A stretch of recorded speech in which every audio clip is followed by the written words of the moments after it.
दरवाजे पहुंचा इस उम्मीद में गुहार लगाने के लिए कि भारत पर किसी तरीके का प्रेशर बनेगा। लेकिन दुनिया यह जानती है कि पाकिस्तान टेररिज्म को स्टेट पॉलिसी की तरह इस्तेमाल करता है। यूएनएससी पाकिस्तान को जमकर लताड़ लगा चुका है, आतंक को पालने के लिए फटकारा है।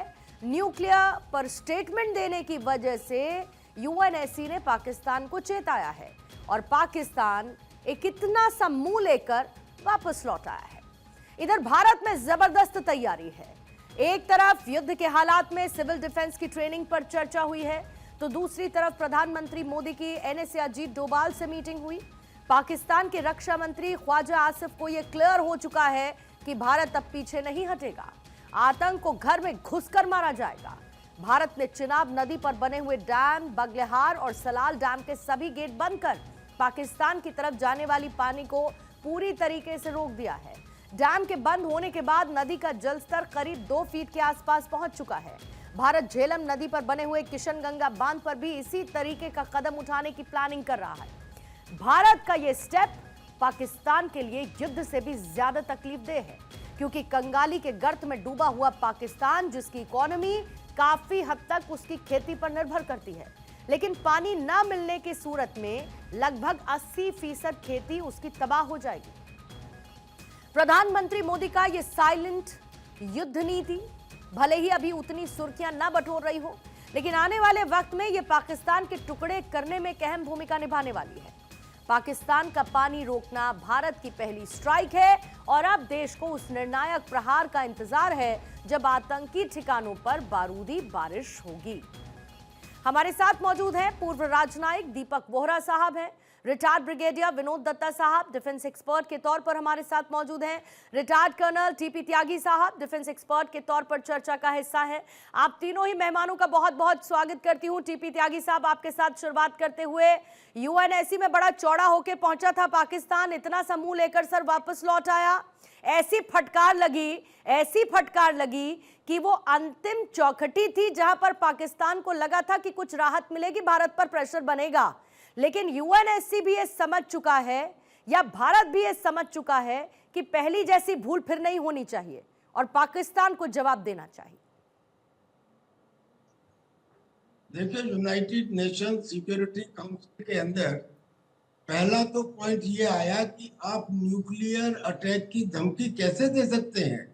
जो सिक्योरिटी काउंसिल बनी थी वो बनी ही इसलिए थी कि पूरी दुनिया के अंदर पीस और स्टेबिलिटी एस्टेब्लिश की जाए। अब वो किसी दूसरे देश को जो न्यूक्लियर अटैक की धमकी दे रहा है उसकी बात को कैसे मानेगा। दूसरी बात, जो सिक्योरिटी काउंसिल है उसका खुद का जो व्यक्तित्व है या उसकी खुद की जो धाक है वो करीब करीब खत्म हो चुकी है। फिलीपींस और चाइना के मामले में चाइना ने ठेंगा दिखा दिया, यूएन सिक्योरिटी काउंसिल कुछ नहीं कर पाया और उसने दुनिया भर के अरेस्ट वारंट और लोग वार्ड्स के अंदर किए, कोई उसकी बात को नहीं सुनता। लेकिन अगर वो सुनता भी तो तीसरी बात ये आती है कि पाकिस्तान में टेरर की पॉलिसी टेररिस्ट नहीं स्टेट पॉलिसी है। अभी तक यही कहता रहा पाकिस्तान कि ये नॉन स्टेट एक्टर्स हैं जिन्होंने ये काम किया है। लेकिन अब जो सबूत सामने आए और जो दुनिया ने देखा कि तहुव्वुर राणा के साथ मेजर अली के, मेजर इकबाल के, और तहुव्वुर राणा खुद अपने आप में एक मेडिकल कोर का डॉक्टर था, ऐसे ही जो मूसा है वो मूसा भी एक उनका पैरा कमांडो है। यानी और फिर पहलगाम के हमले में ये करीब करीब के यूं कहिए कि 100% साबित हो गया कि पाकिस्तान की स्टेट पॉलिसी टेररिज्म फैलाने की है। अब सिक्योरिटी काउंसिल में टेररिज्म की पॉलिसी को कैसे सपोर्ट किया जा सकता था, लिया जाए, वो वापस आ गया।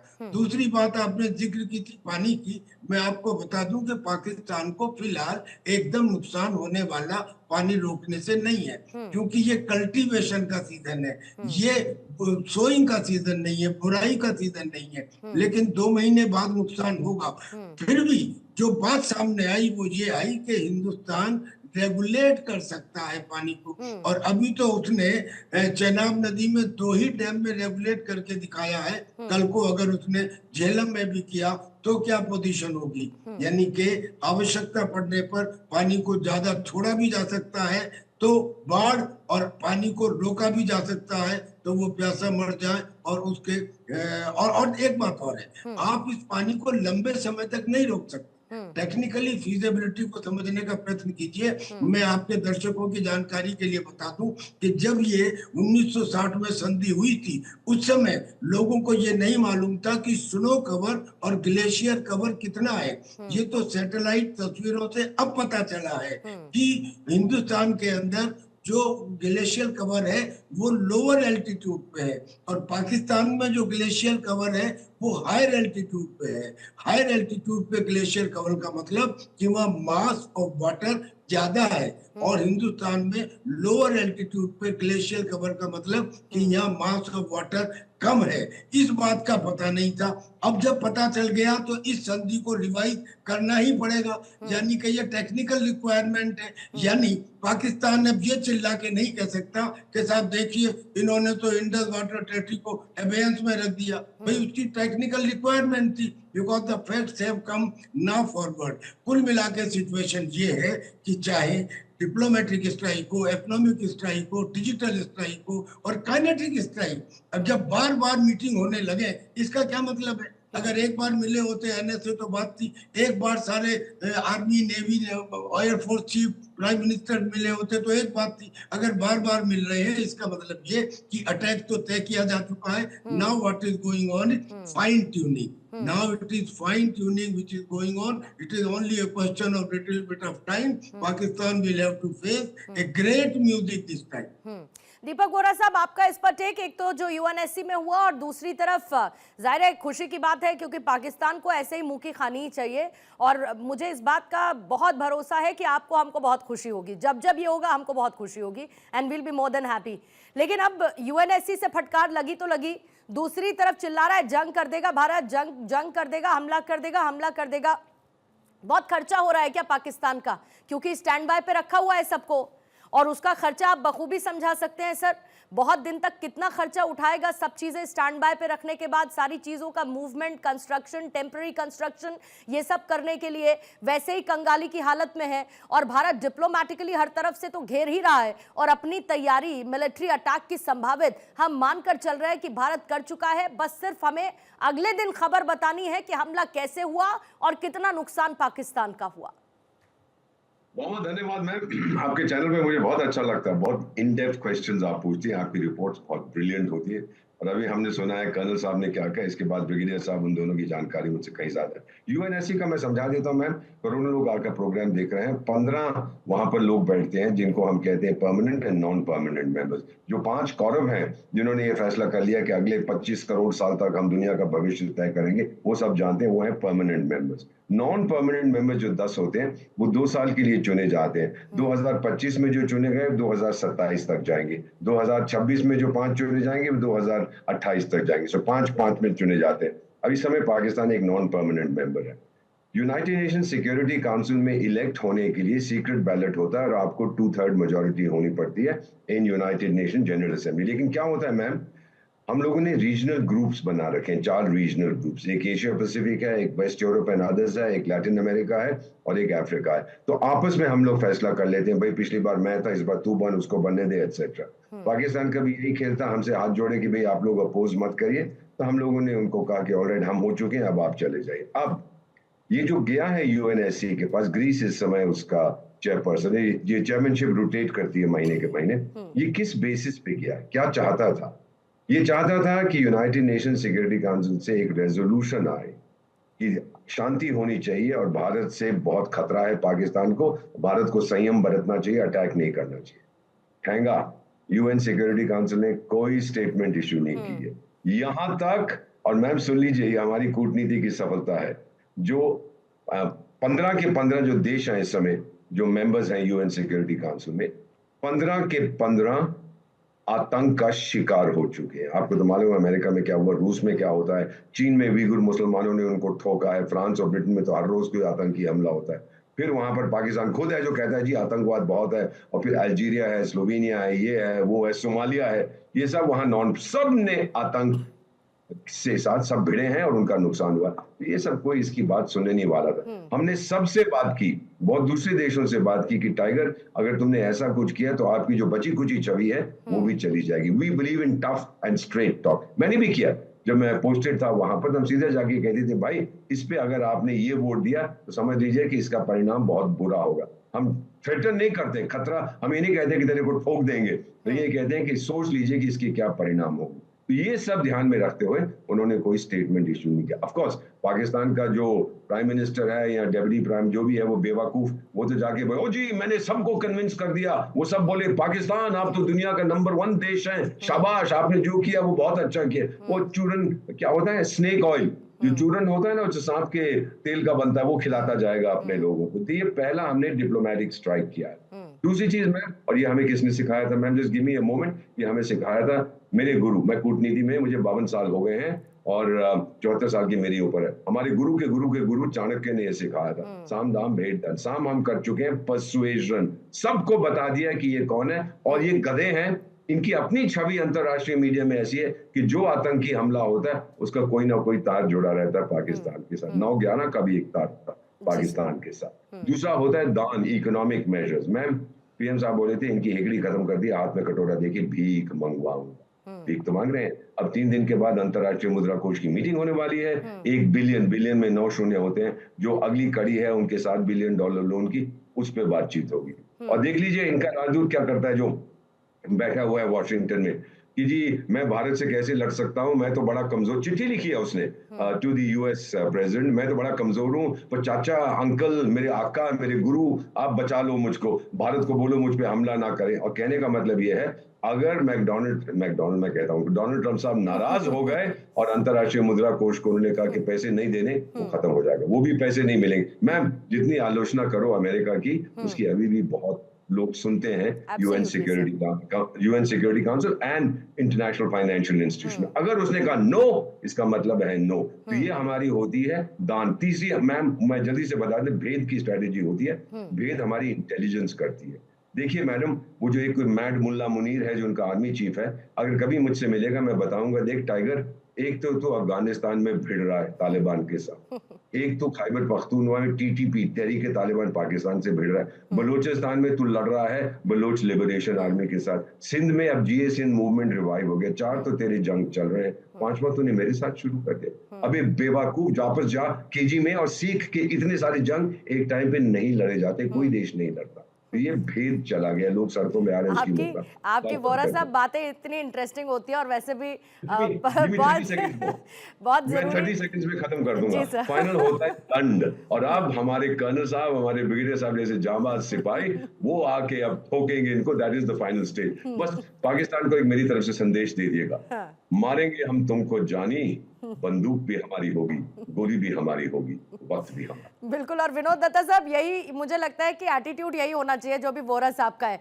ऐसे ही चटकारे ले लेके इस पाकिस्तान के मजे लो, क्योंकि पाकिस्तान डिजर्व तो ये करता है और इससे बाकी जो डिजर्व करता है वो हमारी सेना तैयारी अपनी कर ही रही है और भारत सरकार उसके लिए एक्शन ले ही रही है। और वैसे भी पाकिस्तान को ऐसी क्लिप्स अपने टीवी चैनल्स पे चलाने में बड़ा मजा आता है। तो वोरा साहब की ये क्लिप अगर उठा ले और मुनीर साहब को और बाकी सबको ये सुनाए तो क्या ही बात होगी। लेकिन एक इम्पॉर्टेंट बात है विनोद दत्ता साहब की, भारत ये बहुत क्लियर कर रहा है कि हम किसी बातचीत के पक्ष में नहीं है। मतलब भारत का स्टैंड बहुत क्लियर है। उसके बावजूद हम देख रहे हैं कुछ लोग कह रहे हैं कि देश कह रहे हैं कि जरा संयम बरतिए, दोनों ही देशों को थोड़ा संयम बरतना चाहिए। लेकिन संयम के साथ साथ ऐसा तो नहीं है कि आप बहुत देर से ये बात कर रहे हैं, क्योंकि एक संयम ही तो है जो भारत लगातार बरत रहा था।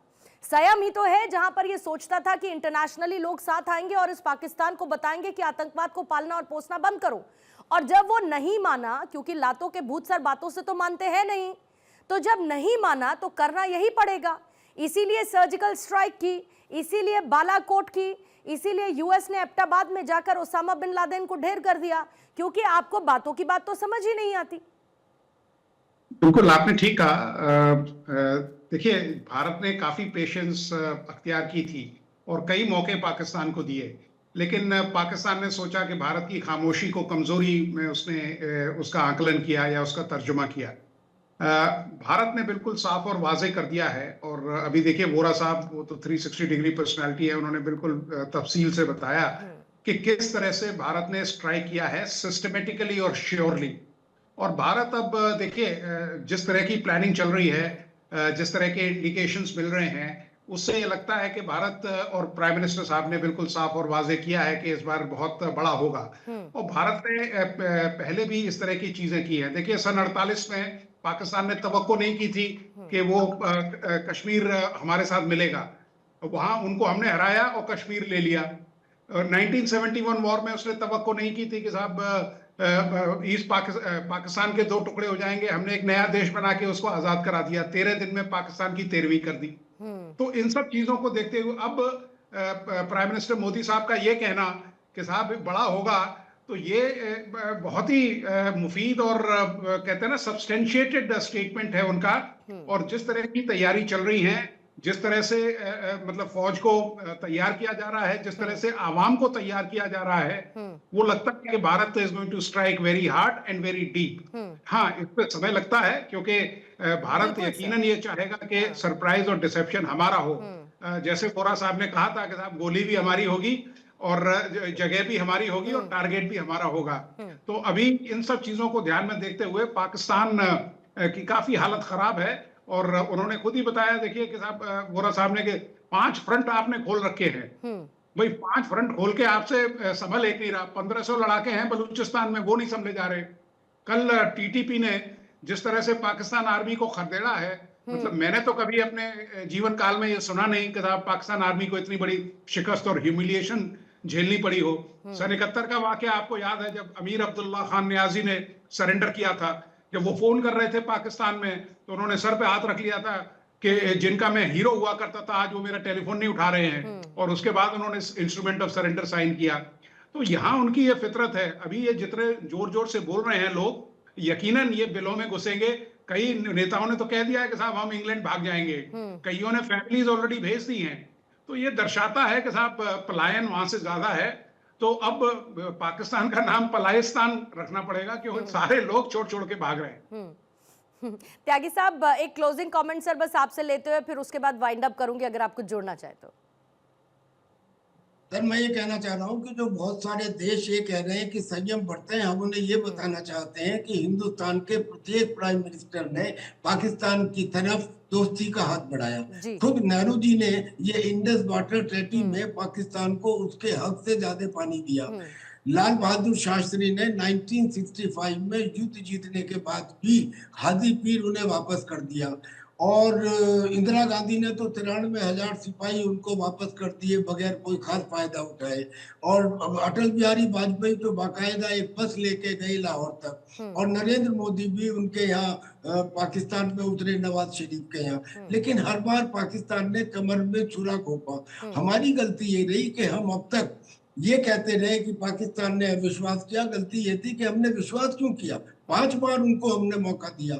लिहाजा अब कोई फर्दर मौका या बातचीत की आवश्यकता नहीं है। Now the kinetic action is required. और उस काइनेटिक एक्शन के लिए मैं समझता हूं जो अभी लेटेस्ट हुआ है कि एक सिविल ड्रिल, सिविल डिफेंस की ड्रिल की जाएगी, ये जरूरी है। क्योंकि आज की जनरेशन को नहीं मालूम कि युद्ध क्या होता है और युद्ध में एक नागरिक की क्या जिम्मेदारी होती है। एक तो इसलिए भी और एक इसलिए भी कि उसकी समझ में ये आ जाए कि जो टॉलरेंस है वो परिवार में और फैमिली में तो 100% होनी चाहिए, लेकिन जब राष्ट्र की सुरक्षा का सवाल हो तो टॉलरेंस 0% होनी चाहिए। Means it should not be repeated. और तीसरी बात ये कि अगर हर एक जवान तैयार हो जाता है, हर एक नागरिक तैयार हो जाता है लड़ने के लिए, एक्चुअली में उसको बॉर्डर पे नहीं जाना, but it gives the strength to the fighting soldier. जब हम इकट्ठे मिलकर एक आवाज में बोलते हैं जय हिंद, तो आवश्यकता इस समय कल वैसे भी वो मॉक ड्रिल की तैयारियों को लेकर जैसे सिविल डिफेंस की ट्रेनिंग हो जाएगी,